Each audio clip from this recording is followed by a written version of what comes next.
filsafat, manfaat filsafat. Kemudian yang berikut, objek dan ruang lingkup filsafat, objek dan ruang lingkup filsafat. Yang ketiga itu aliran dan cabang filsafat.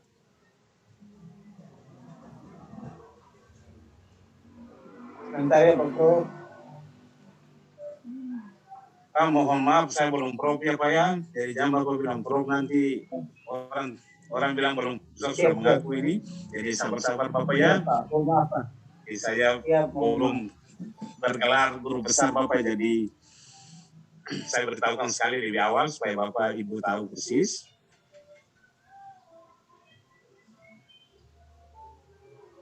Oke, yang kedua, konsep dasar filsafat pendidikan. Konsep dasar, saya ulangi, konsep dasar filsafat pendidikan oleh para ahli. Manfaat filsafat pendidikan. Aliran filsafat pendidikan. Saya ulangi. Konsep dasar filsafat pendidikan oleh para ahli. Manfaat filsafat pendidikan. Aliran filsafat pendidikan. Dan objek serta ruang lingkup filsafat pendidikan. Bentar Pak ya.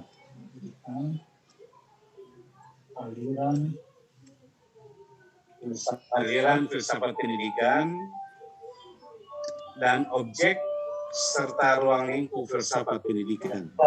Yang diperintahkan Allah. Objek serta lingkup filsafat pendidikan. Objek dan ruang lingkup Pak ya. Objek serta ruang lingkup Pak.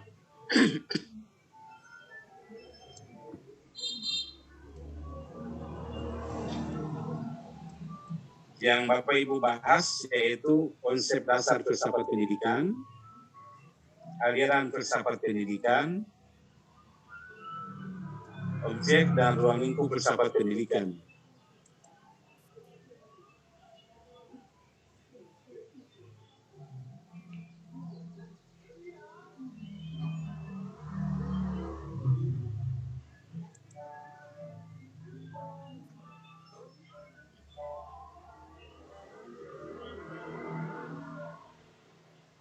Berikut harkat dan martabat manusia.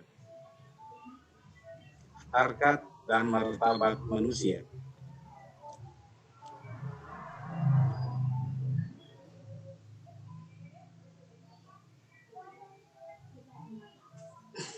Yang Bapak Ibu bahas di dalamnya itu siapakah manusia itu? Berikut dimensi manusia seutuhnya.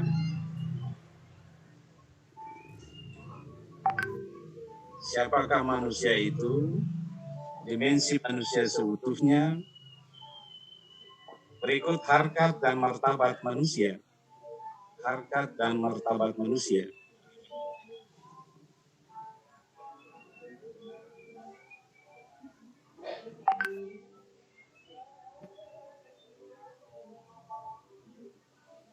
Berikut, kelompok berikut, sistem dan arah pendidikan. Sistem dan arah pendidikan. Yang pertama, tujuan pendidikan.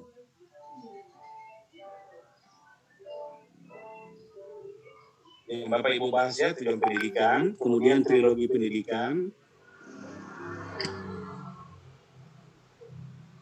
3 pancadaya pendidikan, 4 sistem pendidikan, 5 arah pendidikan di Indonesia. Arah pendidikan di Indonesia.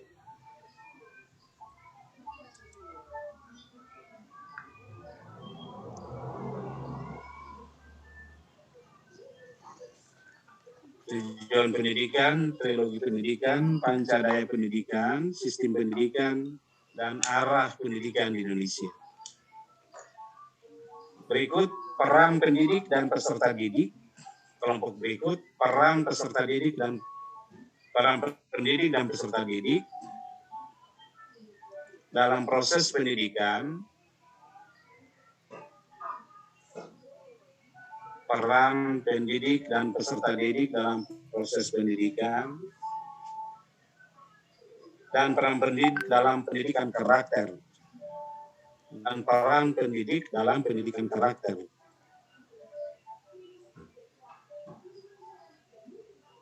Berikut siapakah pendidik itu?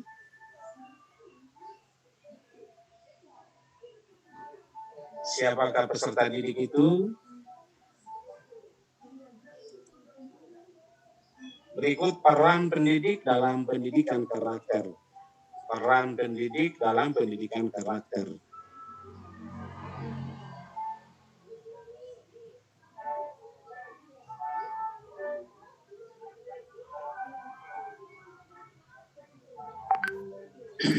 Kelompok berikut, pendidikan sebagai bagian integral dari ideologi negara. Pendidikan sebagai bagian integral dari ideologi negara.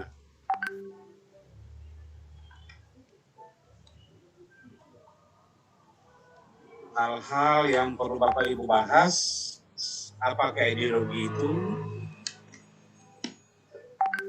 Berikut Pancasila sebagai ideologi negara.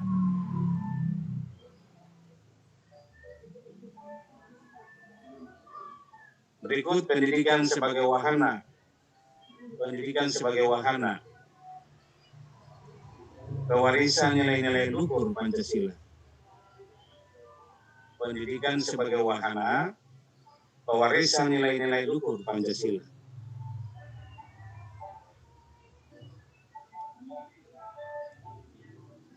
Yang berikut, problematika implementasi Pancasila.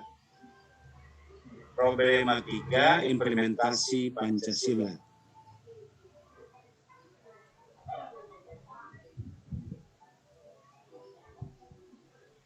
Kelompok yang berikut,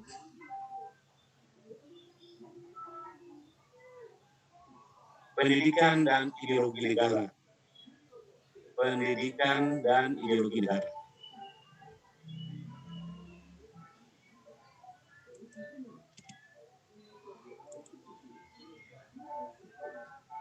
Berikut, apa itu ideologi? Apa itu ideologi? Berikut, Pancasila sebagai ideologi negara.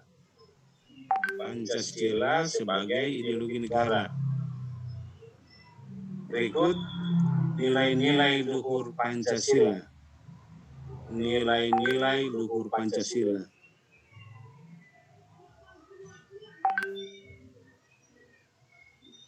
Berikut, problematika implementasi Pancasila.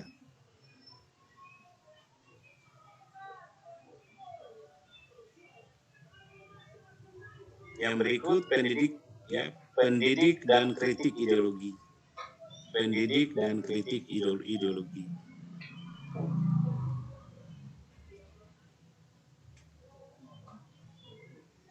Kelompok berikut, nilai, moral, dan etika dalam pendidikan. Nilai, moral, dan etika dalam pendidikan.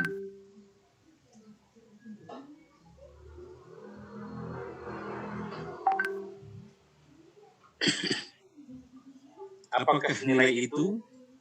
Apakah nilai itu? Moral dan etika. Berikut moral dan etika.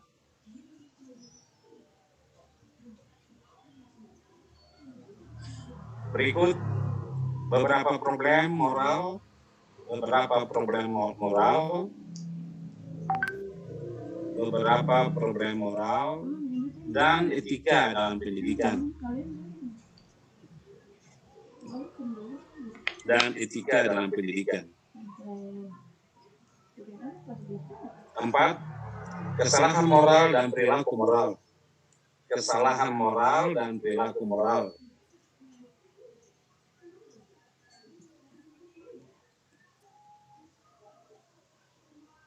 Yang berikut suara hati. Itu yang Bapak Ibu bahas dalam makalah dengan judul Nilai Moral dan Etika dalam Pendidikan. Yang berikut, politik pendidikan di Indonesia. Politik pendidikan di Indonesia.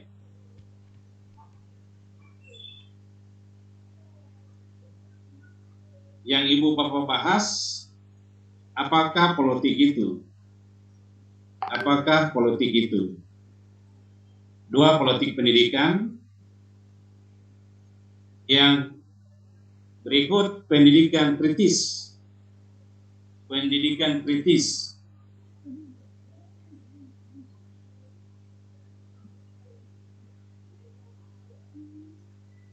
Kelompok berikut, konsep dasar ilmu dan kebenaran ilmiah.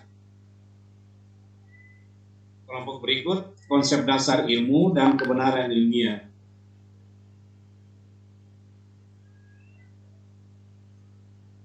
Konsep dasar ilmu dan kebenaran ilmiah.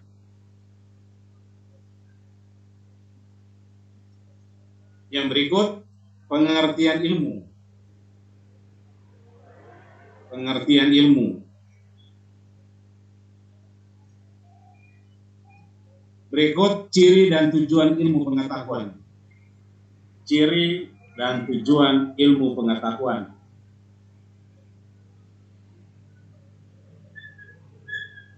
Berikut, tugas ilmu pengetahuan. Tugas ilmu pengetahuan.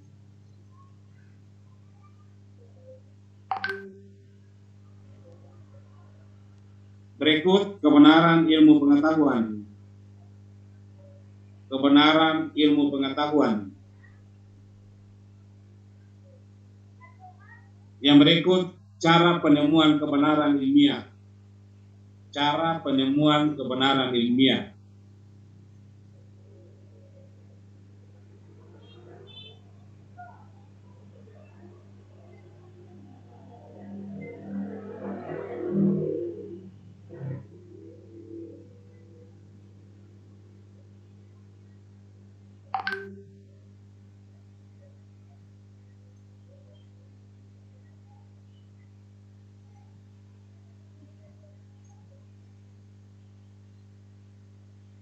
Oke, kelompok berikut, arti dan makna kebenaran ilmiah. Arti dan makna kebenaran ilmiah.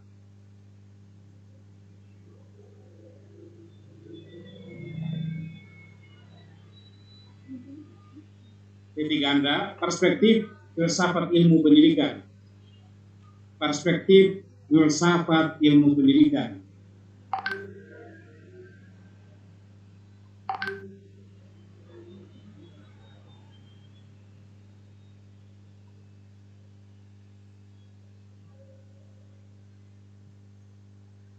Yang Bapak Ibu bahas dalam makalah kelompok ini, apakah filsafat ilmu itu? Apakah filsafat ilmu itu? Yang berikut, makna kebenaran ilmiah. Makna kebenaran ilmiah. Perspektif filsafat ilmu pendidikan. Perspektif filsafat ilmu pendidikan.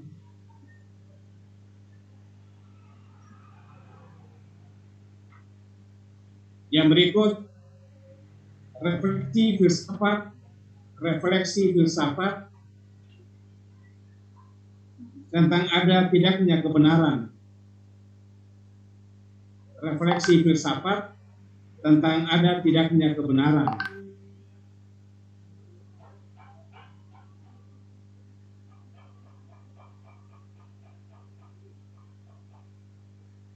Yang berikut, penilaian filsafat atas kebenaran ilmiah. Penilaian filsafat atas kebenaran ilmiah.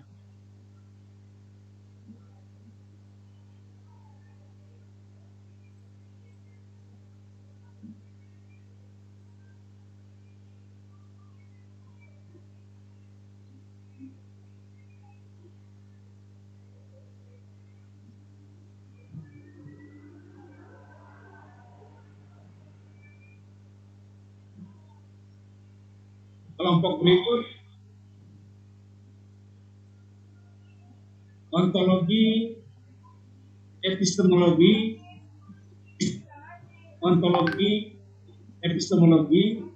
dan aksiologi ilmu pendidikan.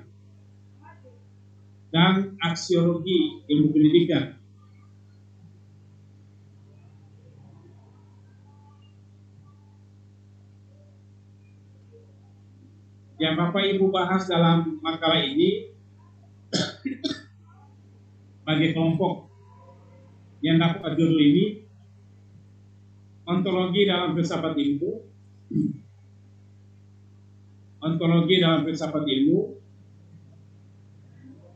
epistemologi dan aksiologi filsafat ilmu,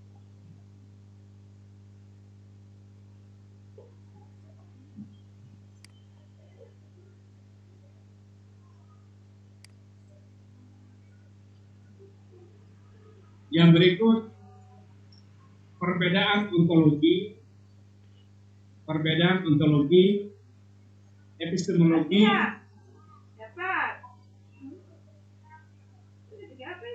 dan aksiologi dalam filsafat ilmu.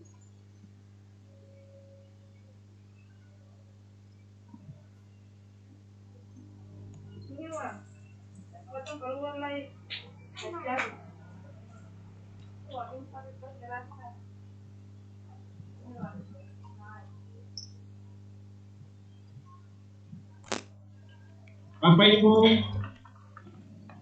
di bawah ini ada bobot untuk penilaian Bapak Ibu. Pertama, kehadiran 10%, tugas 20%, presentasi atau proses 30%, ujian tengah semester 20%,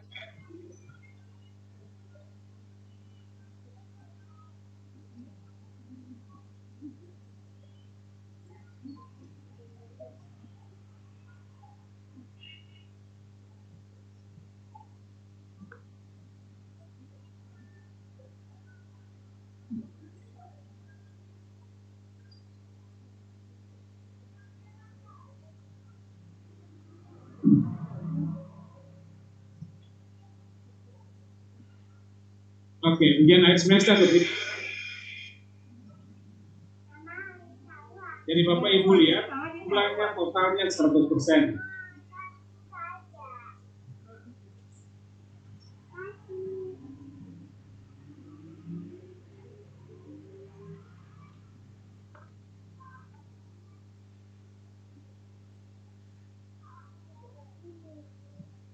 Oke.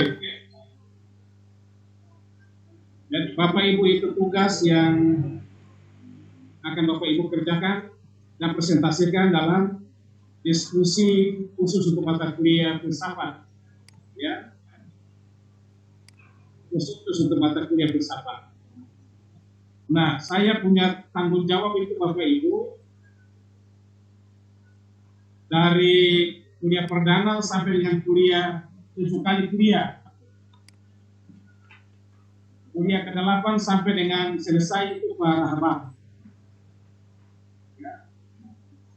Yang saya mau minta dari Bapak Ibu dalam menyelesaikan tugas makalah itu Bapak Ibu,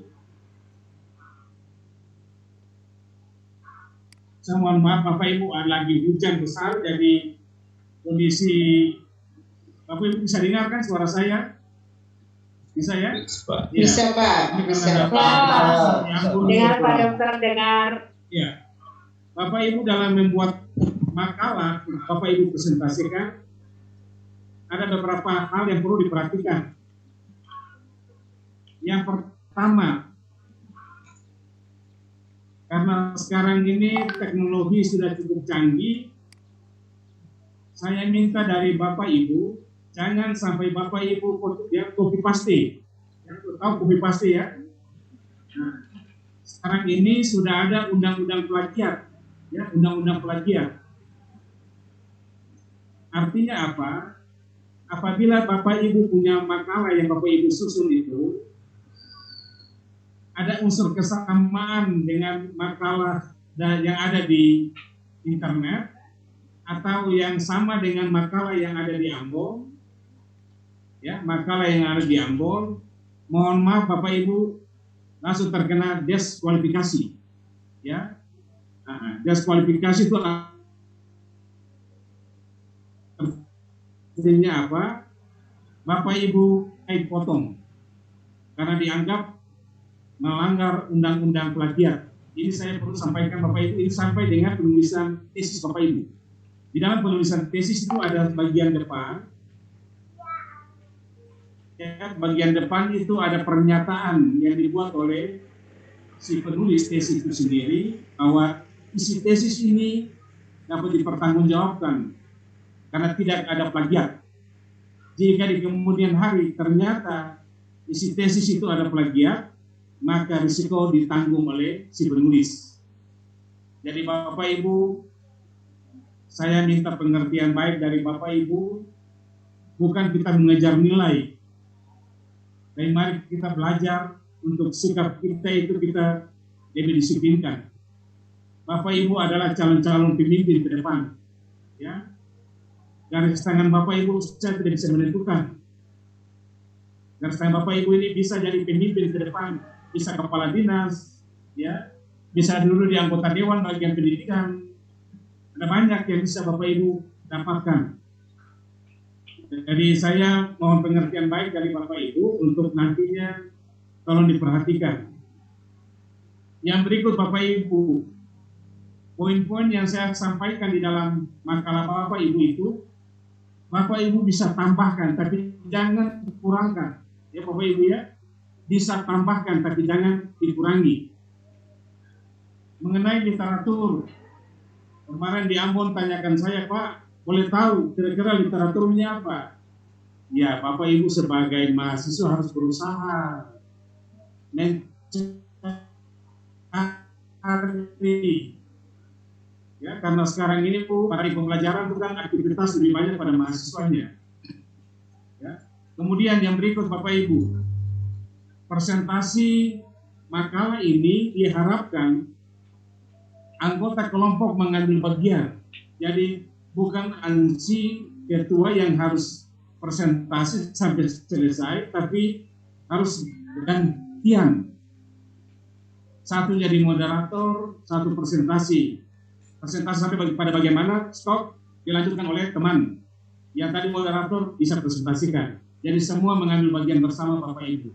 Ya, nah, semua mengambil bagian bersama. Bukan jadi ketua atau sekretaris lalu bertanggung jawab dari awal sampai akhir. Tidak. Kemudian di dalam diskusi nanti Bapak Ibu, ya, di dalam diskusi bukan semata-mata kita menyerang kelompok penyaji. Ingat, ini diskusi mata kuliah. Bukan Bapak Ibu punya hasil penelitian lalu kita serang habis-habisan. Tapi ini Bapak Ibu punya bahan yang terkait dengan perkuliahan. Jadi ketika presentasi selesai, kemudian ada pertanyaan dijawab oleh kelompok, kemudian tidak menutup kemungkinan untuk floor juga bisa kasih masukan. Jawaban dari kelompok Ibu menyampaikan pendapat atau ide-ide Bapak Ibu untuk dimasukkan. Jadi tidak ansi kita menyerang kelompok saja, tapi kita saling memberi dan menerima. Jadi ya misalnya mohon maaf ya, karena ini ada dari Maluku Tengah, ada dari SPT, lalu saling menyerang, tidak Bapak Ibu. Di sini kita satu kesatuan. Ya, jadi saling berbaur, tidak ada saling menyerang satu sama lain, tapi kita saling berbagi Bapak Ibu. Oke. Kemudian penyusunan makalah ini diharapkan Bapak Ibu harus menyusun sesuai dengan pedoman. Ya, pedoman penyusunan makalah. Untuk itu saya sarankan kepada Bapak Ibu, tolong Bapak Ibu hubungi Pak Boy atau Pak Hendra untuk mendapatkan pedoman penulisan tesis dan makalah. Ya, pedoman penulisan tesis dan makalah. Supaya apa yang Bapak Ibu susun itu benar-benar dapat dipertanggungjawabkan sesuai dengan pedoman yang dimiliki oleh manajemen pendidikan. Jadi jangan sampai ada di antara Bapak Ibu yang satu lari ke barat, satu lari ke timur, karena tidak ada pedoman. Dan kita harus mengacu pada pedoman supaya semua itu seragam Bapak Ibu ya, bukan seragam. Tapi isinya ya, bukan seragam tapi garis-garis besarnya kira-kira seperti itu, tapi isinya tetap berbeda. Sesuai dengan Bapak Ibu punya judul. Oke. Kemudian hal yang perlu diperhatikan Bapak Ibu. Jika pada hari hanya ketika Bapak Ibu presentasi, lalu kelompok itu mohon maaf mungkin ada satu dan lain hal yang tidak sempat hadir. Tolong 2 hari sebelum itu diinformasikan ke kelompok berikut supaya siap untuk presentasi. Jangan pada hari hanya ketika Bapak Ibu punya tugas lalu tidak ada, kemudian kita vakum hari itu. Supaya jalan perkuliahan kita tetap harus kelompok berikutnya siap untuk presentasi. Berikut, makalah Bapak Ibu harus dibagikan ke semua kelompok. Sekarang kan sudah cukup canggih Bapak Ibu ya. Jadi tidak perlu lagi Bapak Ibu cetak baru bagi, tidak perlu. Bapak Ibu bisa kirim lewat email, lewat WA untuk teman-teman supaya pertanyaan hanya berorientasi pada isi makalah. Tidak boleh kita menyerang teman atau kelompok dengan membawa pertanyaan-pertanyaan yang dari luar. Ya, Bapak Ibu ya, jadi pertanyaan itu hanya berkisar pada makalah kelompok itu. Bisa kalau ada hubungan silakan, ya kalau ada hubungan tidak ada masalah. Kemudian kalau ketua kelompok dan sekretaris tolong dengar, karena manajemen pendidikan ini dalam kaitan dengan akreditasi, jadi biasanya saya itu sangat konsen untuk minta kesediaan dari Bapak Ibu, nanti bukukan, ya bukukan Bapak Ibu punya makalah itu jadi satu buku yang besar, ya semua makalah itu dijilid oleh Bapak Ibu kerjasama ini kelas kerjasama, kemudian nanti dimasukkan ke program studi, tapi nanti lewat saya, ya dimasukkan ke saya dulu. Untuk apa? Untuk saya memeriksakan Bapak Ibu punya makalah itu, kemudian Bapak Ibu jadi bahan Bapak Ibu itu menjadi persiapan kita ketika ada akreditas, ya akreditas petugas datang dari pusat, kita bisa tunjukkan ini hasil perkuliahan tugas-tugas yang Bapak Ibu kerjakan selama 1 semester, khususnya dalam mata kuliah filsafat pendidikan. Hal itu juga saya tandaskan, mohon maaf Bapak Ibu, walaupun saya belum masuk di landasan pendidikan, tapi itu juga berlaku untuk landasan pendidikan juga. Ya, landasan pendidikan dibukukan jadi satu. Nah, kemudian nanti Bapak Ibu taruh angkatan Bapak Ibu tahun 2021 kelas kerjasama, tinggal Bapak Ibu tampilkan nama-nama di bagian depan. Karena apa? Akreditasi itu membutuhkan fakta bahwa Bapak Ibu ikut kuliah itu ada hasil unjuk kerjanya. Oke, untuk sementara sampai di situ ada Bapak Ibu yang mau tanya, silakan dalam kaitan dengan perkuliahan ataupun tugas-tugas silakan. Saya kasih kesempatan untuk Bapak Ibu. Yang mau tanya silakan.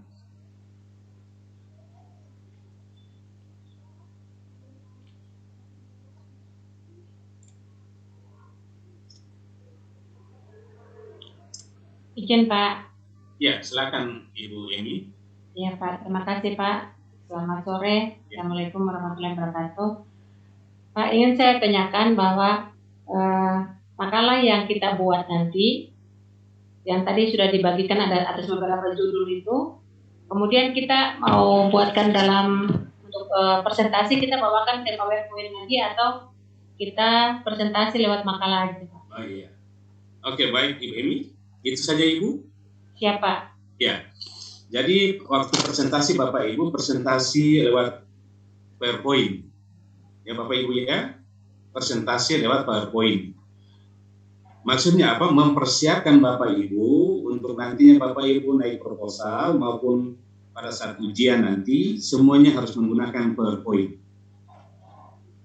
Jadi jauh-jauh hari Bapak Ibu presentasi dengan PowerPoint sehingga pada saat ujian nanti Bapak Ibu ya sudah dianggap terbiasa dengan PowerPoint.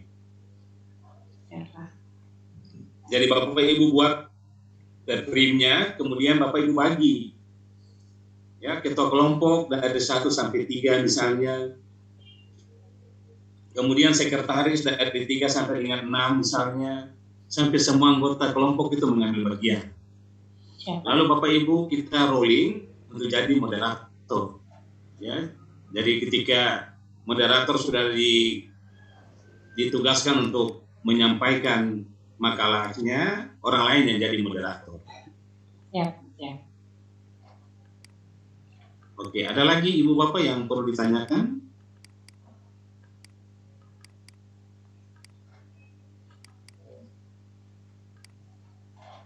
Oke, kalau tidak ada yang tanyakan, saya lanjut dulu. Bapak Ibu mengenai tugas yang diberikan itu, ya tugas itu, Bapak Ibu sampaikan ke saya atau ke Pak Rahaf, ya itu lewat email saja. Ya nanti saya kasih email saya, lalu nanti Bapak Ibu kirim email saya. Sebab kalau mau suruh Bapak Ibu nanti dijilid lalu dikasihkan masalah waktu ini Maluku Tengah SBT kan cukup sulit ya Bapak Ibu ya. Jadi cukup email saja. Email. Ya, jadi sebelum presentasi Bapak Ibu sudah kirim. Nah, kemudian Bapak Ibu di dalam presentasi itu semua orang punya kesempatan untuk berbicara. Jadi tolong moderator memperhatikan. Lalu kita bagi, jangan sampai berebut untuk dijaya untuk menyampaikan pendapatnya, tapi dibagi. Saya kira Bapak cukup. Ya, yang hadir sini para pejabat-pejabat semua ini, jadi saya pikir sudah berpengalaman Bapak Ibu ya. Jadi walaupun yang muda-muda, aminkan saja kalau saya bilang pejabat, aminkan. Amin, amin. Nah, siapa tahu Bapak Ibu ke depan ini kan garis tangan menunjukkan. Ya, amin. Amin. Ya. Amin. Terima kasih, Pak. Begitu, amin semua saja ya. Amin. Iya, sebab begini Bapak Ibu, sudah ada persyaratan ya, khususnya untuk Kota Ambon Bapak Ibu ya. Yang jadi kepala sekolah atau pengawas paling tidak harus magister. Nah ini kan regulasi ke depan terus bergulir Bapak Ibu. Ya, Pak. Sampai di kabupaten kota semua, bagaimana kalau pengawas turun ke sekolah untuk mengawas? Pengawas magister sementara kepala sekolahnya masih S1. Ya, itu kan tantangan Bapak Ibu ya. Nah, itu ada baik, tapi jangan sampai kepala sekolahnya masih S1, guru bantunya sudah S2. Nah, karena akan jadi tantangan Bapak Ibu. Dari Bapak Ibu bersyukur Bapak Ibu terpilih untuk masuk di manajemen pendidikan, tidak salah memilih Bapak Ibu, tidak salah memilih. Bahkan ada di luar pendidikan juga Bapak Ibu ambil manajemen pendidikan. Ya, Bapak Ibu ya, jadi jangan Bapak Ibu berpikir bahwa manajemen pendidikan ini khusus untuk guru-guru saja, pengawas saja, atau kepala sekolah saja. Ada dari luar masuk Bapak Ibu. Ya, bukan dari luar, bukan dari Jakarta, bukan, tapi dari bidang lain yang masuk di manajemen pendidikan. Ya. Ya, jadi Bapak Ibu harus semangat, Bapak Ibu ya. Nah. Oke, bagaimana Bapak Ibu? Ada lagi mau tanya lagi? Izin Pak. Ya, silakan Ibu M. Maaf. Selalu masuk. Pak izin mau konfirmasi kalau boleh, karena memang tadi Pak Sofyan. Kemudian tadi baru ditunjuk saya jadi sekretaris. Dadakan ini, mohon maaf Pak. Saya belum tahu jumlah keseluruhan berapa. Kira-kira bisa tidak Pak? Saya minta bantu Pak Boy untuk membagi kelompoknya Pak. Ibu, mohon maaf Pak Boy di luar sistem. Pak Boy bisa kirim nama Ibu, nanti Ibu yang siap. kasih tugas Pak Boy lain. Maaf. Kita punya orang percaya di prodi nanti Pak Boy bagi lalu nanti Siap. Bapak Ibu mengeluh tuh bagaimana Pak Boy sebagai ketua bagaimana ini. Siap. Kalau Bapak Ibu bagi, ketika ada problem kan tinggal kita diskusikan di rumah ini Bapak Ibu ya. Siap laksanakan Pak. Untuk Pak Boy lagi Ibu ya. Siap Pak. Oke. Ada lagi Bapak Ibu?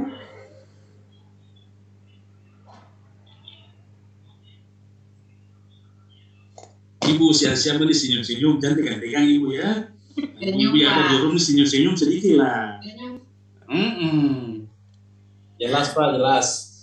Iya mesti jelas tuh Pak tuh. Kalau saya jelaskan susah siapa ada yang tampil sini nih. Ada lagi tegang-tegang, mungkin ada marah nih Bapak di rumah apa ini? Ya, karena filsafat itu kan mencari sebuah kebenaran. Jadi ketika lihat macam begitu, ada apa sebenarnya?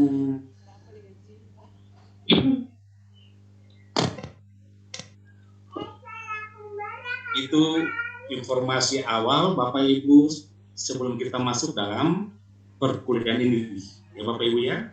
Iya Pak. Pertanyaan, bagaimana dengan ada teman-teman yang karena tugas terus tidak ikuti perkuliahan? Bapak Ibu sudah informasi menyangkut itu. Belum Pak. Itu nanti Bapak Ibu konsultasikan dengan Ketua Prodi, dengan Kaprodi.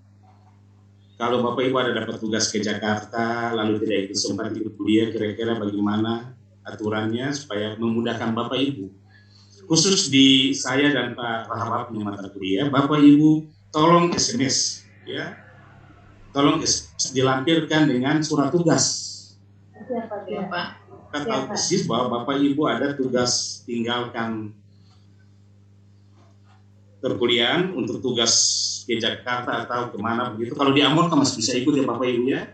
Tapi kalau tugas sudah ke Jakarta itu memang bisa ikut juga sebenarnya kalau Bapak Ibu mau saja. Saya punya pengalaman dengan Ibu Emi ini orang yang memang paling cekatan sekali, ya. Walaupun ada ikut kegiatan lain, tapi tetap berdiri ya, beliau hadir terus. Itu yang sungguh luar biasa itu. Saya memberikan apresiasi untuk beliau. Mudah-mudahan dalam mata kuliah ke depan ini lebih enjoy lagi. Amin Pak. Emi ini masih baru 33 orang, katanya 44. Iya Pak. Yang belum sempat sampai bagian ini.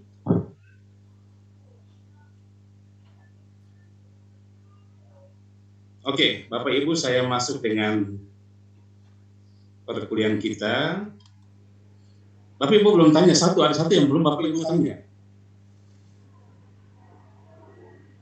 Saya belum sempat sampaikan juga. Apa itu Bapak Ibu? Nama Pak, nama. Kalau nama saya sudah ada di jadwal itu ya. Yang Ibu Bapak belum tanya, yaitu kapan kita presentasinya. Ya kan Bapak Ibu sama pada tenang kalau saya bilang sebentar malam presentasi kan. Bapak Ibu lihat itu. Nah, jadi presentasi kita itu Bapak Ibu minggu depan itu sudah kelompok 1 sudah siap untuk kita memulai presentasi. Jadi Bapak Ibu kelompok 1, kelompok 2, kelompok 3 kerja keras supaya pada saat kelompok 1 belum siap, kelompok 2 sudah siap. Tapi jangan waktu saya sampai ke begini, kelompok 2 bilang, Pak kami belum siap lagi Pak. Kelompok 3 bilang, kami belum siap lagi. Nah, repot itu Bapak Ibu ya. Jadi semua siap saja. Bapak Ibu buku filsafat cukup banyak. Ada di saya sini bahasa Inggris. Jadi saya nanti ada guru bahasa Inggris ada? Ada Pak. Saya lihat di SPT ya banyak. Iya Pak. Ibu yang kuasai bahasa asing ya. Nah, nanti satu orang ambil terus terjemahan. Tapi Bapak Ibu terjemahan harus jangan langsung dari Google. Kalau Google itu nanti salah semua itu. Ya, mesti Bapak Ibu baca secara baik baru terjemahan. Karena kalau ambil dari Google itu kacau itu. Jadi Bapak buku filsafat cukup banyak. Jangan Bapak Ibu lupa bahwa makalah itu disertai dengan daftar pustaka. Karena daftar pustaka itu menunjukkan Bapak Ibu punya kinerja di sana. Membaca berbagai literatur, memperlengkapi Bapak Ibu punya makalah itu sehingga kita bisa lihat buku-buku yang diambil juga harus buku-buku yang terkini. Bapak Ibu ya, prasyarat di manajemen itu Bapak Ibu 10 tahun terakhir. Ya, 10 tahun terakhir.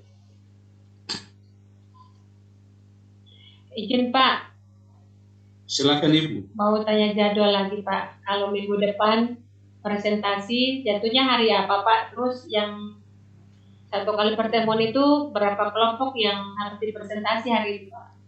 Iya, baik Ibu. Satu kali pertemuan itu 2 kelompok presentasi. Itu pun nanti kita lihat. Kalau pembahasan pada kelompok pertama itu cukup makan waktu, berarti hanya 1 kelompok. Ya, Pak. Tapi kalau misalnya masih dimungkinkan, maka 2 kelompok digunakan waktunya untuk presentasi hari itu. Kemudian Bapak Ibu, waktu kuliah kita. Waktu kuliah kita kan ada hari Rabu, hari Jumat. Ya Bapak Ibu ya? Ya Pak. Makin cepat makin bagus. Jadi ada juga nanti saya mungkin minta juga di sore hari atau saya lihat waktu supaya Bapak Ibu mempercepat proses agar cepat selesai mata kuliah ini, sehingga Bapak Ibu punya waktu untuk menyelesaikan pekerjaan Bapak Ibu di tempat tugas Bapak Ibu. Jadi kuliah di manajemen ini memang sudah diatur sedemikian. Ada juga dosen-dosen yang kasih kuliah malam, ya. Ada kasih kuliah pagi, ada kasih kuliah sore, sangat tergantung dari waktu yang ada Bapak Ibu. Ya, Pak. Oke, kemudian di link ini Bapak Ibu, mari kita saling berkomunikasi Bapak Ibu ya, saling interaksi. Kalau Bapak Ibu merasa bahwa ada hal-hal yang perlu didiskusikan, ya tolong disampaikan. Oke, baik Bapak Ibu, saya kira itu saja. Kalau ya tadi Ibu Emi sudah sampaikan, memang kalau saya punya nama di Bapak Ibu lihat di jadwal situ, ya jadwal hanya Al-Sahalisi. A itu nama lengkapnya itu Arnold Sahalisi, ya. Arnold Sahalisi. Nah, saya sehari-hari itu di FIP Universitas Murah di program studi pendidikan luar sekolah. Saya dipercayakan juga untuk kasih mata kuliah lain, ada di program bahasa Inggris, ada di program-program yang lain. Nah, sudah Bapak Ibu, mau lebih lanjut lagi? Saya kira cukup saja dulu ya. Ya Pak. Oke, baik Bapak Ibu.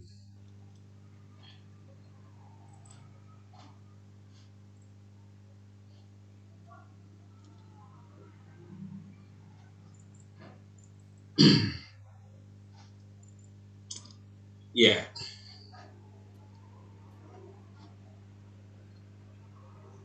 Pertama yang saya angkat untuk saya sampaikan kepada Bapak Ibu yaitu berkaitan dengan tujuan mempelajari filsafat. Bapak Ibu adalah orang-orang yang bekerja di lingkungan pendidikan. Dan karena itu Bapak Ibu harus tahu persis apa tujuan Bapak Ibu mempelajari filsafat pendidikan ini. Pertama, memperdalam unsur-unsur pokok ilmu sehingga secara menyeluruh dapat dipahami sumber, hakikat, dan tujuan ilmu.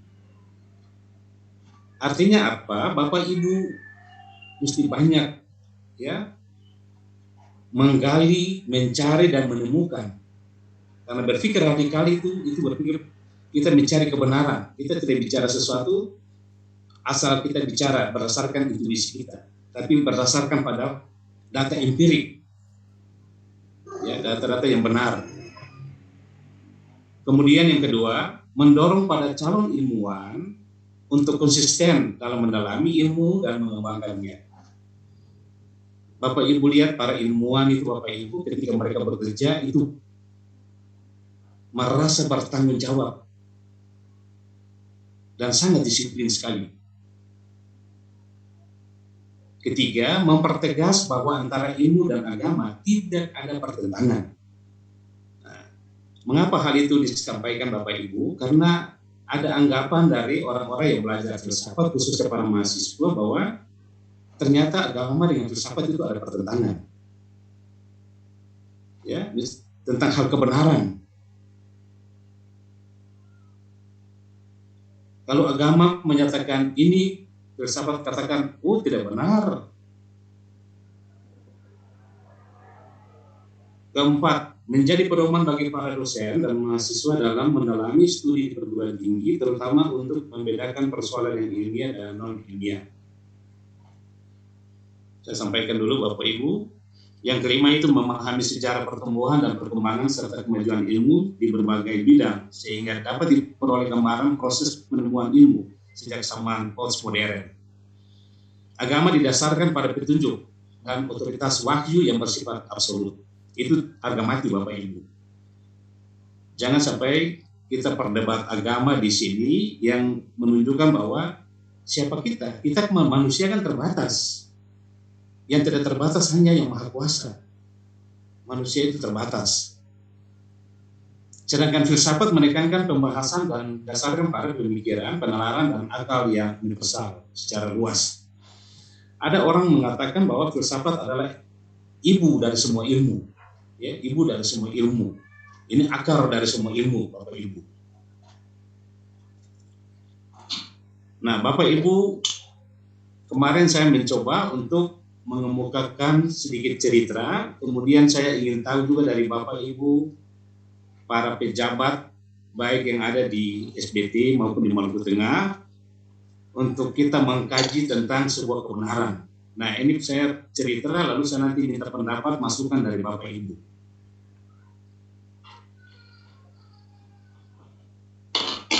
Oke, Bapak Ibu dengar baik-baik, kemudian nanti saya ceritakan, lalu nanti saya tanya pendapat dari Bapak Ibu.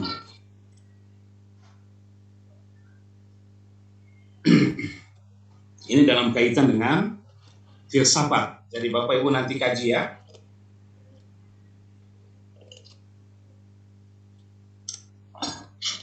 Ya. Ada seorang ilmuwan. Ya, ilmuwan ini tinggalnya di Amerika. Otaknya sangat jenius sekali. Ya, otaknya jenius sekali. IQ-nya itu di atas rata-rata orang Amerika. Tapi sang profesor doktor ini otaknya jenius, tapi orangnya jelek, Bapak Ibu. Mengapa dikatakan jelek? Dari postur tubuhnya. Pertama, rata-rata orang Amerika tinggi. Sang profesor ini pendek.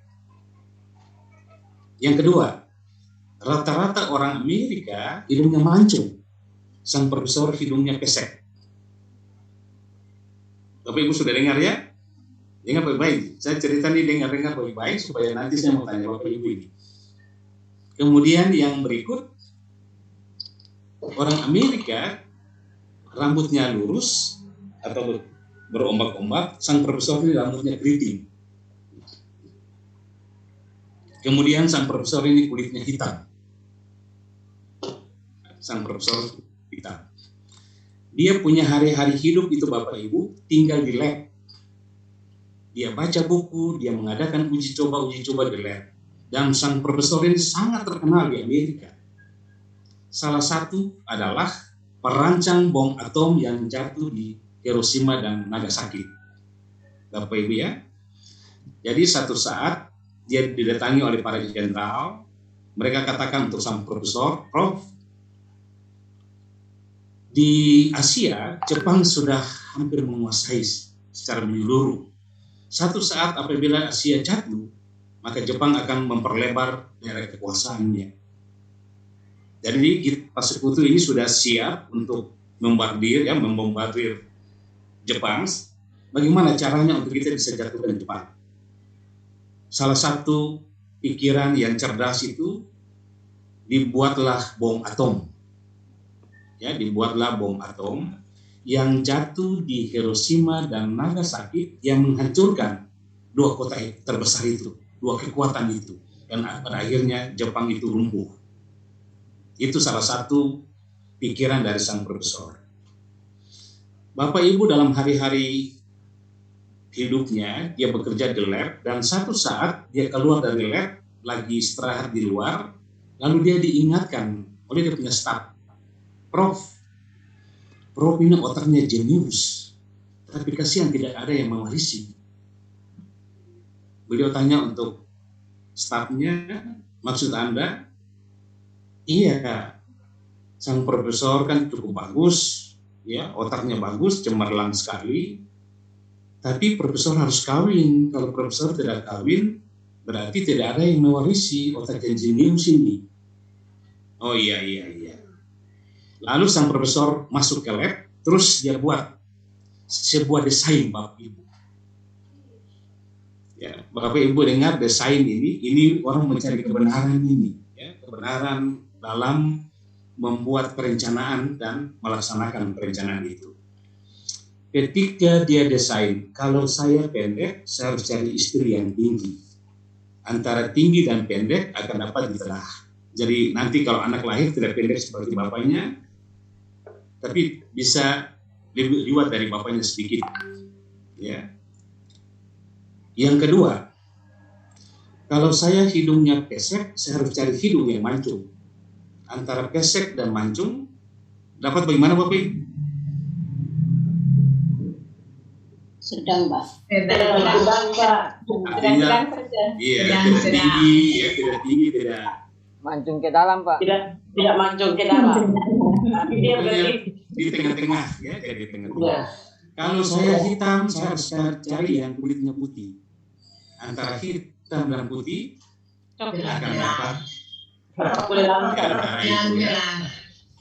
Ya, diistilahkan kalau misalnya kopi dengan susu itu tetap ada warna, ya, ada warna. Nah, kemudian kalau saya rambut keriting, saya harus cari yang lurus. Antara keriting dan lurus dapat yang berbeda. Kemudian yang terakhir, biar bodoh, ya, biar bodoh, tidak ada masalah.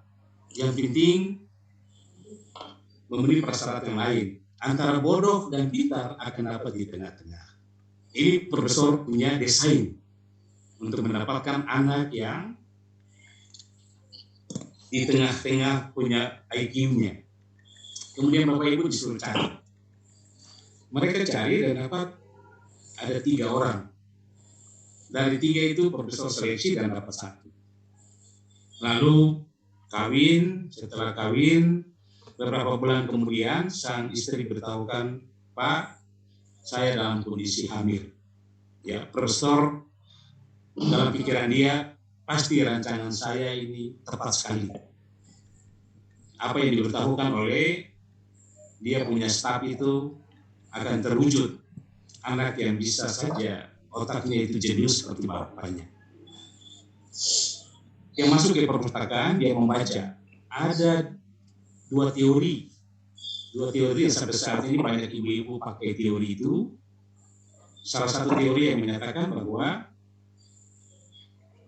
jangan sekali-kali membuat sang istri pada saat hamil itu menangis. Itu pengaruh terhadap anaknya ketika anaknya lahir, dibentak sedikit saja langsung sudah menetes air matanya. Teori yang kedua, kalau istri meminta sesuatu harus digenapi. Jadi kalau misalnya tengah malam istri bilang, Pak, mau makan mangga muda, harus Papa naik pohon mangga untuk ambil mangga. Harus digenapi. Satu itu belum baik. Kemudian Bapak Ibu, dia baca 2 teori itu selesai. Saat ketika dia baru saja menyelesaikan pekerjaan di lab, itu jam 3 pagi. Setengah 3 pagi baru saya selesai. Waktu dia merangkak untuk tidur, istrinya katakan, Pak, saya dari tadi tidak bisa menutup mata, tidak bisa tidur, saya kepingin makan. Yang menyebutkan makanan itu tidak ada kota di mana mereka tinggal. Ada lagi 3 kilo di luar kotanya itu, makanan itu disajikan di sana, dijual di sana. Sang profesor itu menyatakan untuk istrinya, bagaimana kalau bilang sopirnya saja untuk pergi beli. Saya tidak mau, yang saya minta adalah Bapak yang harus pergi beli. Sang profesor itu mau marah, tapi dia pikir 2 teori tadi. Kalau saya marah, tiba-tiba istrinya menetes air mata, maka nanti juga pengaruh terhadap janin. Pengaruh, ya. Kemudian sang profesor pergi dan ambil kunci mobil, beli makanan. Harapan ketika pulang dengan makanan itu dicicipi oleh istrinya. Ternyata apa yang dia sampaikan itu bertentangan. Dia pulang, dia hidangkan di dalam piring, istrinya cuma hanya mencium baunya saja. Istrinya katakan, "Pak, saya mau tidur." Bapak Ibu, kalau itu terjadi pada orang Maluku, pasti jadi hal.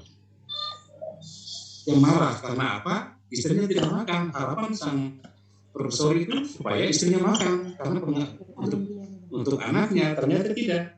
Hanya cium baunya saja. Sudah itu, sang profesor naik tidur. Selanjutnya bangun seperti biasa, dia tetap bekerja. Satu saat, tahu kan oleh dokter pribadinya, "Prof, ibu sudah waktunya untuk melahirkan. Jadi ibu harus melahirkan di rumah sakit, karena di rumah sakit itu peralatannya lengkap." Oke, silakan. Hari kemudian istrinya melahirkan, sang dokter telepon, "Prof, anak," ya, istrinya sudah melahirkan anak laki-laki. Profesor tinggalkan semua pekerjaan di lab dan dia langsung ke rumah sakit. Waktu masuk, untuk istrinya saja, pergi lihat hasil rancangannya. Ketika sampai di sal anak,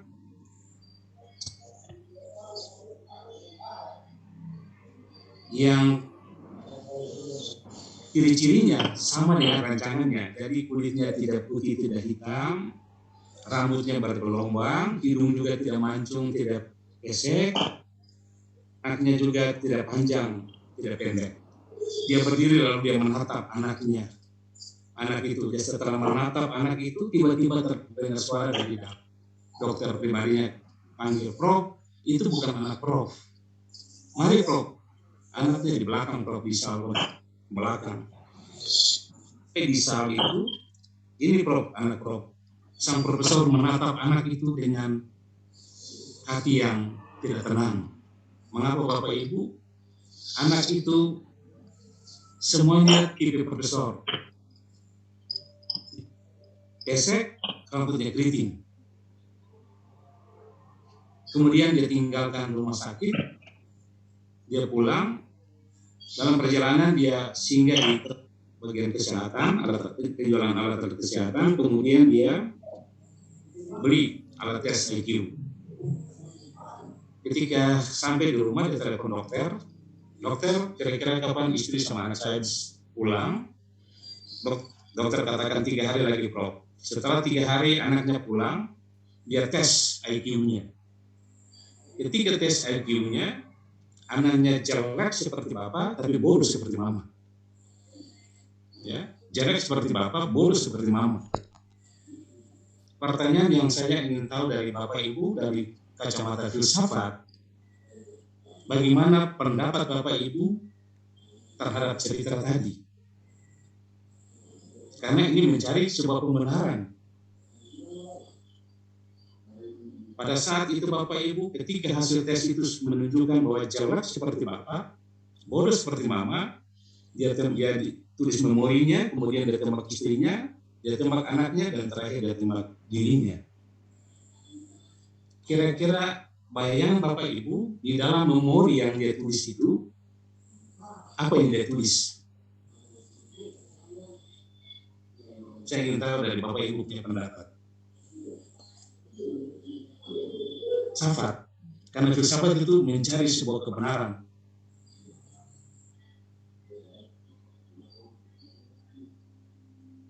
Oke, Bapak Ibu pikirkan dulu, nanti baru saya kembali lagi ke room ini. Iya, ini manfaat mempelajari filsafat secara umum. Mempersiapkan ilmuwan dan pemikir yang memiliki karakter yang cendekia, dengan ciri-ciri kemampuan berpikir analitis, kritis, logis, sistematis, reflektif, dan konsen pada perjuangan bangsa, yakni membedakan mereka yang miskin dan tertindas dari berbagai praktek ketidakadilan. Bapak Ibu, sebuah kebenaran perlu kita munculkan ide-ide. Ide-ide itu kita berangkat dari fakta lapangan, kenyataan-kenyataan yang ada di lapangan. Karena bukankah sekarang ini Bapak Ibu lihat di dalam dunia pendidikan saja Bapak Ibu, praktek-praktek yang terlihat menurut Bapak Ibu punya pandangan, ada hal-hal yang tidak sebenarnya dilakukan. Tapi itu sebuah kenyataan. Kritis, logis, dan analisis serta sistematis agar tidak terjadi hal-hal yang dapat saja merugikan pikiran yang cerdas dari Bapak Ibu yang Bapak Ibu ingin sampaikan.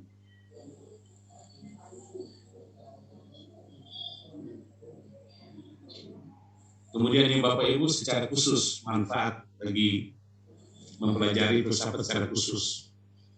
Mengembangkan kemampuan berpikir konvergen dan divergen.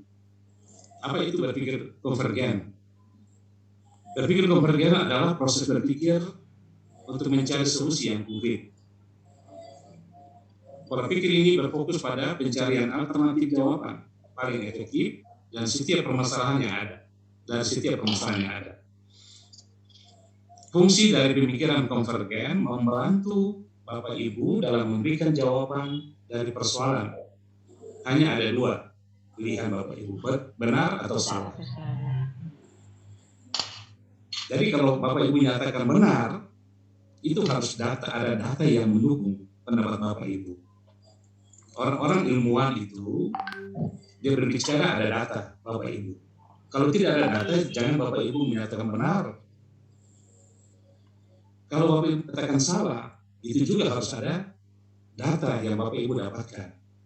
Makanya Bapak Ibu lihat, setiap perguruan tinggi, output yang mau selesaikan pendidikan di sana, harus mengadakan penelitian.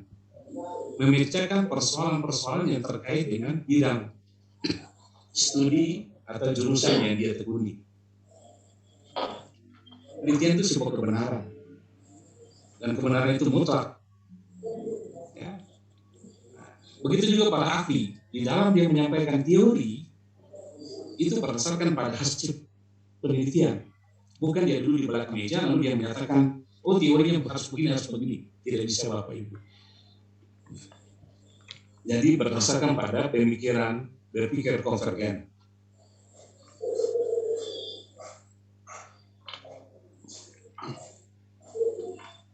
Konvergen adalah kemampuan individu untuk mencari berbagai alternatif. Berpikir divergen seringkali melibatkan pertimbangan dari beberapa arah alternatif dan sumber informasi yang berbeda. Jadi dia sampaikan, tapi Bapak Ibu ada juga alternatif yang dia sampaikan, tinggal kita berpikir. Sumber informasi juga berbeda-beda. Nah, kalau Bapak Ibu lihat kita belajar filsafat ini, kalau lalu kaitkan dengan pihak kepolisian dalam mencari fakta, biasanya ada dua alat bukti, baru bisa masalah itu diangkat. Alat bukti itu adalah sebuah pegangan bagi setiap kepolisian untuk menjadi bekal. Kita tidak bicara asal bicara, tapi alat bukti itu yang nanti akan jadi saksi hidup ketika kita tampilkan. Nah, contoh Bapak Ibu, ada intelijen yang turun di suatu tempat karena bertepatan dengan ada penemuan di kali janin yang diisi di dalam karton lalu dihanyutkan. Kemudian janin itu ketemu, lalu Intel itu mencari di seputar kali itu siapa yang menggugurkan kandungan. Ketika Intel itu ketemu dengan orangnya, dia wawancara menggunakan alat rekam. Alat rekam itu sebagai bukti. Tapi bukti lain juga ada, RT. Bukti lain juga ada, orang tua. Jadi berpikir divergen ini, sumber-sumber lain juga turut disertakan yang berbeda. Jadi ada alat perekamannya, ada juga ketua RT-nya, ada juga temannya, ada juga orang tuanya. Semua bisa dihadirkan. Tapi kalau tadi berpikir konvergen itu cuma dua, benar atau salah. Lalu memberikan bukti yang otentik. Yang kedua, Bapak Ibu, mengembangkan kemandirian berpikir kritis. Individu yang berfilsafat adalah individu yang kaya gagasan. Individu yang selalu berpikir terus dan kemudian melontarkan gagasan atau pemikiran. Dan tidak peduli gagasan itu digunakan orang atau tidak. Artinya apa? Orang yang berfilsafat ini betul-betul Bapak Ibu gagasannya luar biasa karena pikirannya cukup luas. Dan setiap hari itu dia tetap berpikir. Cuma gagasan menyangkut pendidikan ini Bapak Ibu terutama di Maluku ini yang sampai dengan hari ini kalau Bapak Ibu buka internet masih tetap kita pada urutan yang di bawah. Mengapa? Nah ini yang Bapak Ibu harus cari jalan keluar. Bagaimana supaya kabupaten Bapak Ibu, baik kabupaten SPT maupun Maluku Tengah itu bisa keluar dari lingkaran ini. Karena Bapak Ibu buka internet lalu lihat tentang kualitas pendidikan, mutu pendidikan, Maluku masih di bawah. Nah, lalu kemudian Bapak Ibu kalau dilihat Maluku masih di bawah, mungkin juga saya mau diskusi dengan Bapak Ibu dalam kaitan dengan sebuah kebenaran. Bukankah Bapak Ibu sebagai kepala sekolah maupun sebagai guru-guru kita tidak berkata benar sesuai dengan fakta, tapi kita berkata, anak-anak kita hebat, padahal tidak hebat. Kita masuk di dalam sebuah lingkaran yang membuat kita sendiri tidak bisa maju, Bapak Ibu. Nah, Bapak Ibu belajar filsafat untuk mari Bapak Ibu lihat kebenarannya, kemudian Bapak Ibu sampaikan secara baik-baik. Jangan sampai menyinggung perasaan atasannya, lalu atasannya juga bisa menunjukkan sikap-sikap yang barangkali nanti Bapak Ibu juga bisa merasa diabaikan. Ini harus dipertimbangkan secara matang Bapak Ibu. Karena kita bicara filsafat ini sampai ke akar-akarnya, radikal, sampai ke akar-akarnya. Mencari sampai tuntas. Walaupun tidak tuntas karena kita ada keterbatasan Bapak Ibu ya, manusia itu kan terbatas. Yang Maha Kuasa saja yang tidak terbatas.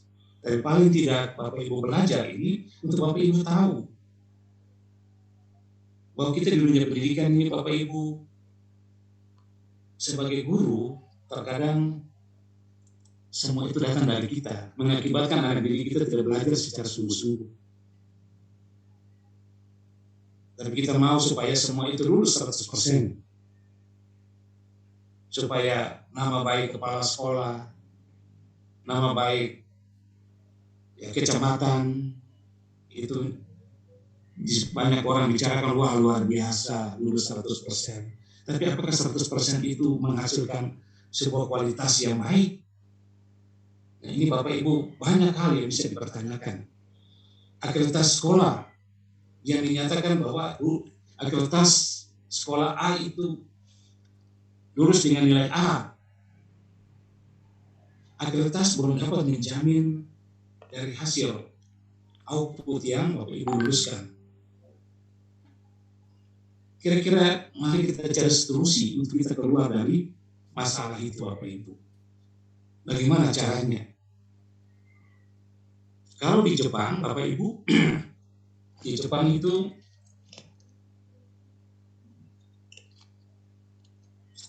saat seorang ibu sudah hamil atau seorang istri hamil, itu sudah mulai memperhitungkan kualitas anak itu. Sudah konsultasi dengan dokternya, sudah konsultasi dengan bagian menunya.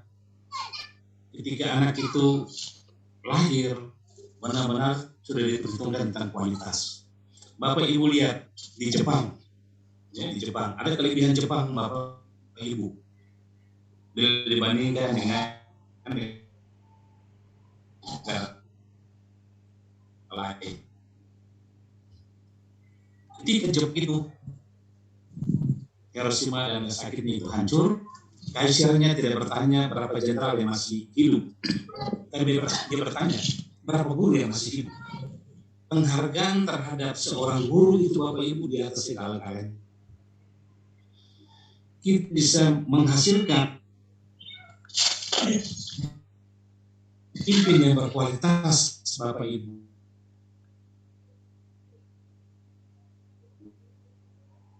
Semua kembali kepada guru. Mau daerah mana yang punya kualitas pendidikannya bagus, bermutu, pasti Bapak Ibu akan berpikir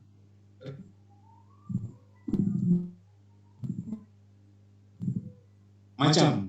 Tapi ada satu yang negara mana yang punya kualitas pendidikannya baik. Bapak Ibu para pejabat yang ada di sini kan, saya ingin tahu dari Bapak Ibu.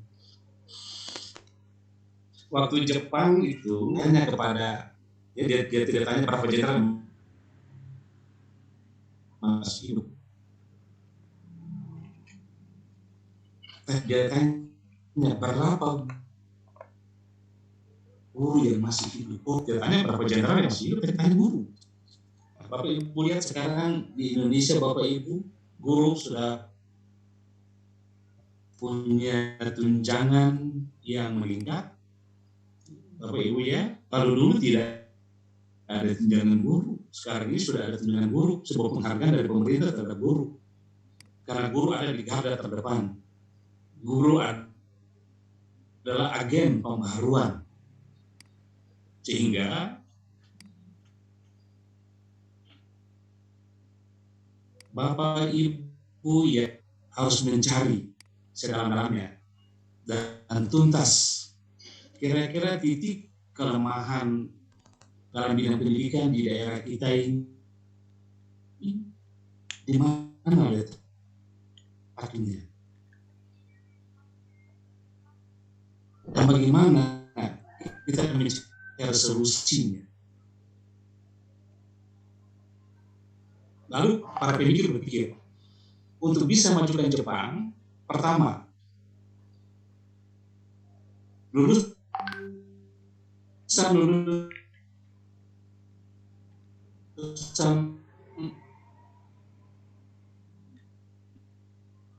setelah selesai pendidikan di luar negeri, kasih makan ke dalam bahasa Jepang untuk memudahkan anak-anak Jepang belajar. Tapi lebih daripada itu bahasa asing itu, Bapak Ibu ada prasyarat yang sangat penting bagi Bapak Ibu juga. Bapak Ibu nanti setelah Bapak Ibu sudah selesai semua mata kuliah, Bapak Ibu sudah masuk pada proposal. Sebelum Bapak Ibu ujian, Bapak Ibu harus lulus TOEFL. Jadi 6 bulan sebelum ujian itu harus Bapak Ibu ujian TOEFL. Bapak Ibu dinyatakan lulus, baru Bapak Ibu bisa ujian magister. Itu persyarat Bapak Ibu. Bukan hanya untuk manajemen, semua yang mengambil S2 di Unpad itu persyarat. Nah,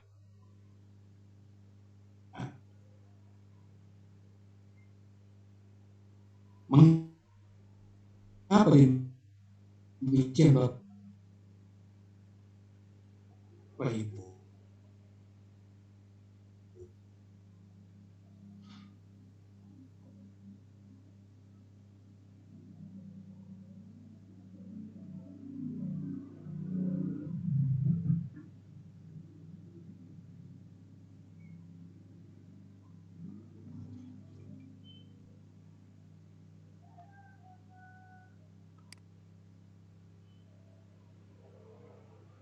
Recording in progress. Menyelesaikan studi khususnya mengikuti TOEFL itu Bapak Ibu. Oke. Saya tanya dulu, negara mana yang punya kualitas pendidikannya bagus Bapak Ibu? Finlandia, Pak. Jepang, Pak. Cina dan Singapura, Pak. Finlandia, Pak. Finlandia, Pak. Finlandia, Pak. Ya. Finlandia, Pak. Finlandia nomor 1. Jadi Bapak Ibu yang lain yang tadi masih sebagainya, Bapak Ibu literatur yang jelas itu Finlandia, ya Finlandia. Finlandia itu pendidikan yang paling maju dan berkualitas Bapak Ibu. Bila dibandingkan dengan Amerika, bila dibandingkan dengan negara-negara yang lain. Nah, ini nanti Bapak Ibu di landasan pendidikan, saya juga ada kasih tugas. Kita melalang buana untuk melihat pendidikan yang ada di negara-negara Asia dan sampai di Eropa. Mengapa Bapak Ibu? Kalau kita lihat dulu itu Malaysia datang belajar di Indonesia. Sekarang ini orang Indonesia sudah berbondong-bondong ke Malaysia untuk belajar di Malaysia. Kira-kira apa pendidikan di Indonesia yang sama sih? Sehingga dulu orang Malaysia datang belajar. Kok sekarang orang Indonesia belajar di Malaysia? Nah, nanti baru kita lihat menyangkut ya, falsafahnya seperti apa. Nah, kita telusuri. Oke, saya kembali ke yang tadi dulu. Bagaimana menurut tanggapan Bapak Ibu?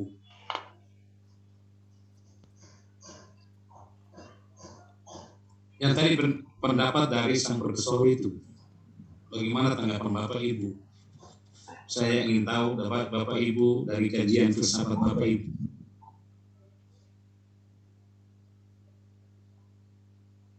Saya Pak. Ya, silakan Ibu. Bakia Pak. Silakan. Terima kasih atas kesempatan yang diberikan Pak terkait dengan yang sudah menjadi sebuah cerita yang tadi Pak dosen sudah sampaikan. Untuk mencermati cerita tadi, dia menurut hemat saya itu masih bersifat angan-angan Pak.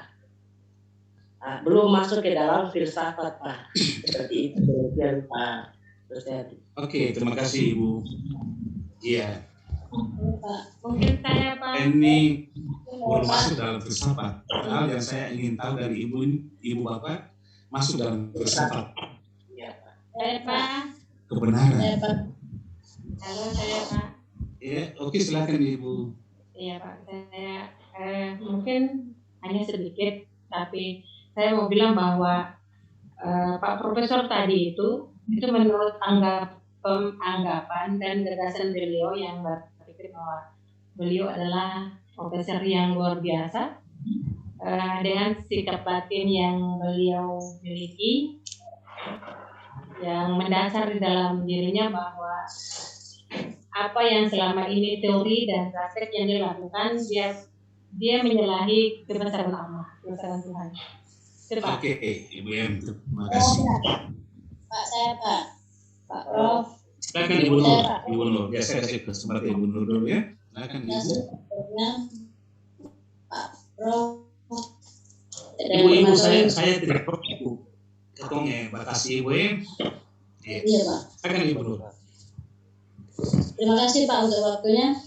Menurut saya apa yang Pak ceritakan tadi, profesor ini memang dia berpikir konvergen Pak, yaitu dia memperhitungkan kromosom dan penyatuan kromosom antara dua manusia. Tapi dia tidak berpikir divergen, yaitu mencari alternatif yang mana dalam alternatif tersebut, misalkan dalam segi agama atau dari segi ilmu yang lain, tidak semuanya itu sesuai dengan kromosom, karena kromosom itu 1 banding berapa ribu gitu Pak. Itu menurut saya Pak dari saya, sehingga profesor ini tadi dia intinya kayak putus asa begitu. Itu saja Pak, terima kasih sebelumnya. Iya, oke Bu Nur, terima kasih. Ada lagi Bapak-bapak dulu? Iya, silakan Pak. Ya, terima kasih Pak. Kalau menurut saya dari kemudian Pak itu Pak Saleh suaranya putus Pak. manusia itu tidak bisa didesain malah diciptakan tentang kalau misalkan kita melihat manusia kan. Saleh jaringan Pak. Oke, Pak Saleh untuk sementara ya. Nanti saya kaji yang lain dulu ya. Oke, terima kasih Pak Saleh. Itu aja Pak Saleh. Oke, yang lain silakan. Iya Pak. Oh ya, Ibu Setiawa silakan Ibu Setiawa. Oke, terima kasih atas kesempatan yang diberikan kepada saya Pak Prof. Menyangkut cerita yang tadi terkait dengan para ilmuwan Amerika itu bahwa Pak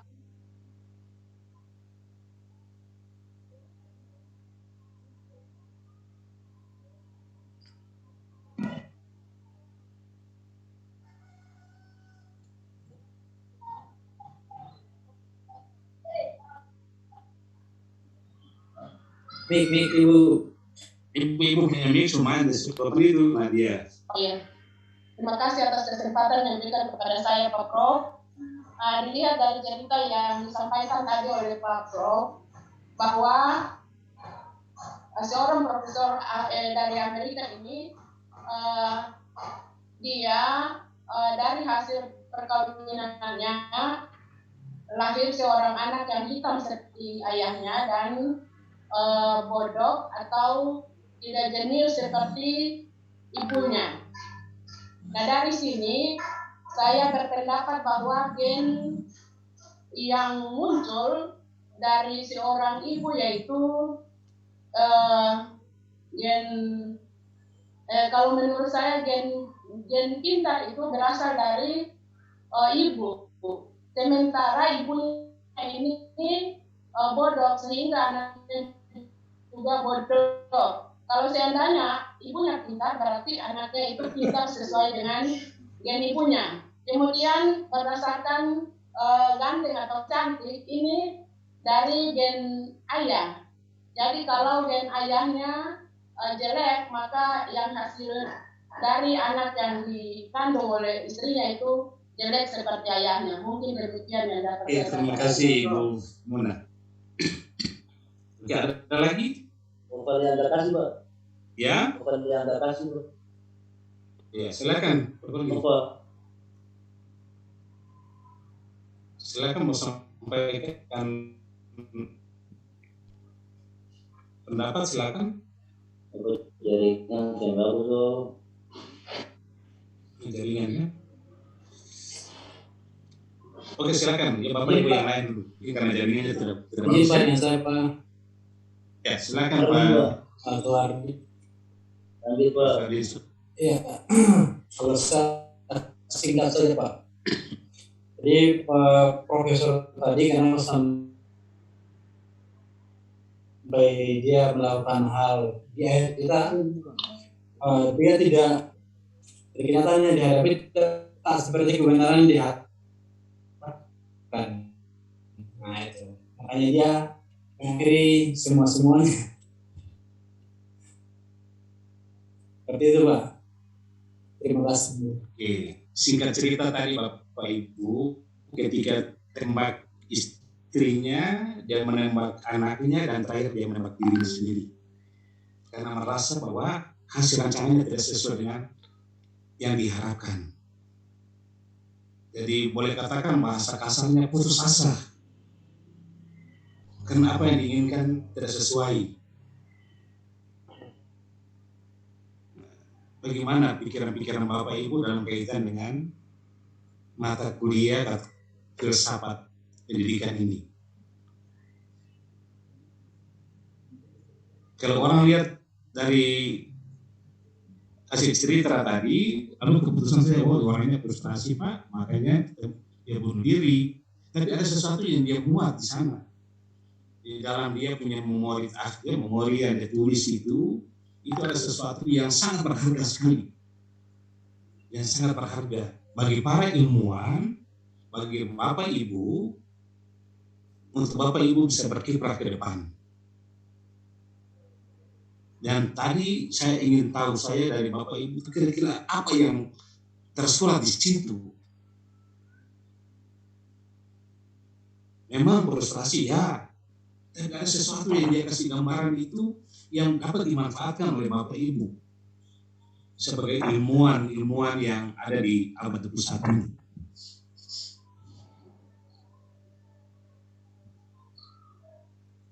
Sehingga kita harus menggali. Jangan cepat putus asa. Kalau putus asa itu biasanya kegagalan akan menanti kita.